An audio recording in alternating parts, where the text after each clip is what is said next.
De regreso al estudio de CIPSE Noticias más temprano y ya se encuentra aquí con nosotros el médico psiquiatra Lauro Suárez. Esta semana estaremos hablando de la adicción al Internet. Muy buenos días, doctor, bienvenido. Hola, ¿qué tal, Fátima? ¿Cómo estás? Muy buenos días a Un ti y a la gusto. gente que nos escucha. Un gusto, doctor, que esté con nosotros para hablar sobre la adicción al Internet, porque la estadística es bastante reveladora. Hay estadísticas de la Universidad de Hong Kong que indica que el 6% de la población mundial padece adicción al Internet. Sí, efectivamente, se ha calculado incluso hasta un 6 o 7%, efectivamente, en países asiáticos y en países occidentales, más o menos, no estamos tan mal, ahí vamos como, bueno, estamos mal, Sí. vamos como en un 5% de la población mundial, y entre los jóvenes, entre 12 a 17 años, más o menos es el 1.5%, lo cual quiere decir que de cada mil jóvenes, 15 jóvenes más o menos, pueden caer en estas características de ser adictos al Internet en sus diversas manifestaciones. Doctor, usted habla de jóvenes, pero también en los niños se puede considerar ya una adicción. Desde luego, recordarás que hicimos también una cápsula acerca de las tablets, de los teléfonos en los bebés, ¿no? En los niños. Sí. Ya existen algunas estadísticas, todavía, pues bueno, están en investigación todo esto, pero claramente la Academia Americana de Pediatría insiste mucho en que a los bebés menores de 2 años se les limite el uso o la exposición a las pantallas, al Internet en cualquiera de sus modalidades. No dice que no, pero bueno, dice que se limite el uso precisamente porque ya se ve que afecta incluso el lenguaje y el contacto con las personas. Ahora, doctor, el considerarlo una adicción para las personas que nos están viendo, ¿cuál es ese panorama o esa situación que debe presentar la persona para decirle tú eres adicto al Internet? Porque ha de ser bien complicado diagnosticarlo. Sí, fíjate que es una de las situaciones un poco complejas, ¿no? Es el poder diagnosticar, porque caemos también como con otras enfermedades, con otras patologías, podemos caer también en el sobrediagnóstico, ¿no? O en patologizar algo que puede ser normal, porque hay gente que está en lo que llamamos tiempo de exposición en pantalla durante mucho tiempo en el día, pero como parte de su trabajo, como parte de la escuela, en fin. Y ahora con la pandemia, que nos quedamos mucho más tiempo en casa, esto empeoró todavía un poco más, ¿no? Como que se justifica en un momento dado que la gente esté en el teléfono, en los celulares o esté en la computadora. Así que se vuelve más difícil el diagnóstico. Sin embargo, hay características que son afines a cualquier otra adicción. Estas son que el uso o el tiempo aumente y las veces que te conectas aumenten, el tiempo de uso también, y que cada vez necesites más de esta sustancia o de esta actividad para sentir el mismo placer. Eso es bastante común, lo que llamamos la tolerancia. Y también las características que presentan las personas que dejan de consumir la sustancia, que le llamamos abstinencia. Y en el caso del uso del Internet, existe abstinencia, que se presenta como irritabilidad, como enojo, como dificultad para concentrarse si no se tiene ese elemento, en este caso el Internet. Así que sí hay síntomas que nos ayudan para hacer un claro diagnóstico. Y es que a veces, doctor, se ha presentado lo de la caída del Internet, que se cae en las redes sociales y todo el mundo se vuelve loco y todo el mundo comienza a pensar, mi celular ya está fallando, tengo que cambiarlo, y te das cuenta que no, que fue a nivel mundial y que muchas personas preocupadas porque no pudieron revisar una simple red social.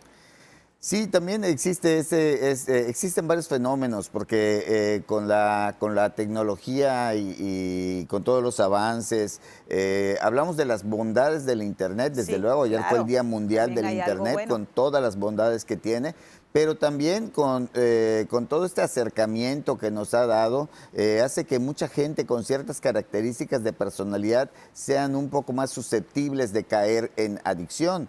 Y aquí hablamos de diferentes personalidades, porque podemos hablar de personas que son un poco aisladas, calladas y que se refugian en el internet, en las redes sociales, en el cibersexo, en las compras por internet, por ejemplo, o personas narcisistas, personas que se la pasan mucho tiempo en las redes sociales mostrando sus atributos físicos o intelectuales, en fin, hay muchos tipos de personalidad que pueden caer en adicción. Aquí lo interesante, lo importante es hacer el estudio específico de cada persona que cae en un cuadro adictivo. ¿Por qué caemos en esa adicción? ¿Qué es lo que nos motivó? ¿Qué es lo que nos llevó a caer en un cuadro adictivo? ¿Cuál es el riesgo de no atenderlo a tiempo, doctor? Es un riesgo bastante alto porque no solamente nos afectamos nosotros, hablamos de depresión, de ansiedad, hablamos de esto que decías, ¿no? De lo que siente la gente cuando no tiene internet, cuando no está conectado, cuando no tiene una computadora a la mano, cuando no hay línea o no hay conexión a internet. O no tienes batería en el celular. O no tienes batería en el celular, ¿qué tal? ¿No? Es una característica sí, claro, tan importante, ¿no? Empieza a bajar el nivel de la batería y empieza la ansiedad y la mente, cómo hacerle para conseguir conectar nuevamente el teléfono. Entonces hablamos de varias cosas y de varias complicaciones. Hablamos de depresión, hablamos de ansiedad, hablamos de dificultad para socializar. También podemos detectar a través de las adicciones a internet niños o adolescentes, incluso adultos con trastorno por déficit de atención. También podemos detectar adultos que tienen otro tipo de adicciones. Por ejemplo, hay gente que se conectó durante la pandemia a internet únicamente para hacer juegos de azar, de apuestas, ¿no? El ciberjuego. Y de esta manera se pudo hacer también el diagnóstico de una adicción al juego, sí, que en ese momento se estaba enfocando más hacia las nuevas tecnologías. También es importante aclarar que hablamos de adicción a nuevas tecnologías en general, porque puede interpretarse como adicción al teléfono celular, a la computadora, al internet incluso, pero sabemos que la adicción al internet tiene sus variantes.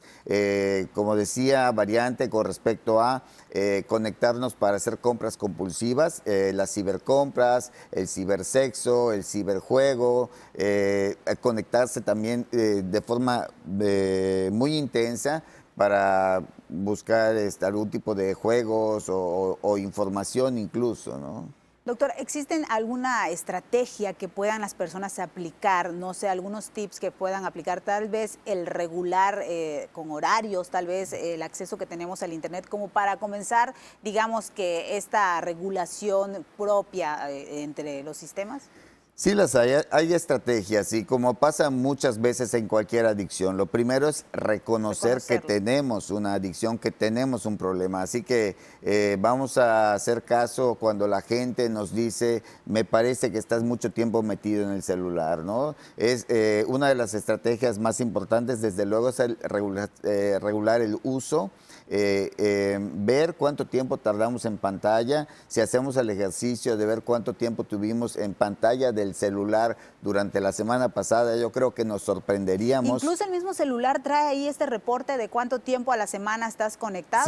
Sí, a eso me refiero, ¿no? Claro. Entonces sí, nos sorprendería cuánto tiempo utilizamos de nuestro día en pantalla. Por eso, bueno, las redes sociales sí son muy buenas, pero también tienen estos pequeños detalles, ¿no? Y una de las cosas que tenemos que ir mejorando, desde luego, es el aspecto de la socialización, porque esa es una de las consecuencias. Entonces hablamos de qué hacer, tratar de socializar más, desde luego, hacer más ejercicio, esos tiempos de ocio, dedicarlos a algunos otros elementos, a otros aspectos que estén lejos de la tecnología del internet. Y tratar de ayudar a la gente que tenemos cerca de nosotros, porque en muchas ocasiones somos permisivos con la que está al lado nuestro, que está leyendo o viendo viendo su celular porque nosotros tenemos también la oportunidad de hacerlo, ¿no? Y ahí lo ves, porque estás en la reunión, ves que el otro está en el celular y entonces yo también consulto, ¿no? Claro. Entonces, también nos podemos ayudar unos a otros y desde luego que si se presenta, como siempre decimos, algún tipo de adicción, es muy importante acudir con los especialistas, en este caso un psicólogo, un psiquiatra, o sea, nos puede ayudar con este tipo de diagnósticos y sus consecuencias, porque recordar que no solamente es la afectación al individuo, sino también a la familia, ¿no? En cuántas ocasiones también hemos hablado de modelaje, cómo los hijos hacen lo mismo que nosotros. Sí. Entonces no podemos llamarle la atención a los hijos que no estén leyendo el celular, viendo la pantalla a la hora de comer, si nosotros estamos haciendo lo mismo. Así que, bueno, también hay que predicar con el ejemplo. Así es, doctor. Importante lo que menciona, porque luego decimos, es que como yo soy adulto, yo sí puedo hacerlo y tú no, porque eres un menor de edad. Pero al final de cuentas son ejemplos que le estamos mostrando, son patrones también que estamos marcando en su vida. Desde luego, y sumamente cuestionable cuando hacemos todo lo contrario, ¿no? Y sumamente cuestionable cuando estamos viendo que el niño o el adolescente tiene un problema y no lo atendemos y no ponemos una alerta acerca de este tema. Perfecto. Doctor, ¿algo más que desee compartir? Pues únicamente que estar al pendiente con los hijos, nosotros mismos, saber que existe la tecnología, desde luego que la podemos utilizar, pero todo con medida. Correcto. Doctor, le agradecemos muchísimo la información. Encantado de estar aquí como siempre. Le esperamos la próxima semana. Acá estaremos. Gracias. Me gusta el lugar este. Le gusta el negocio. Me siento como rey. Así queremos hacerlo sentir, doctor. Gracias. Muchas gracias, lo lograron. Muchas gracias. Gracias, doctor. Nosotros vamos a ir a un corte comercial. Regresamos.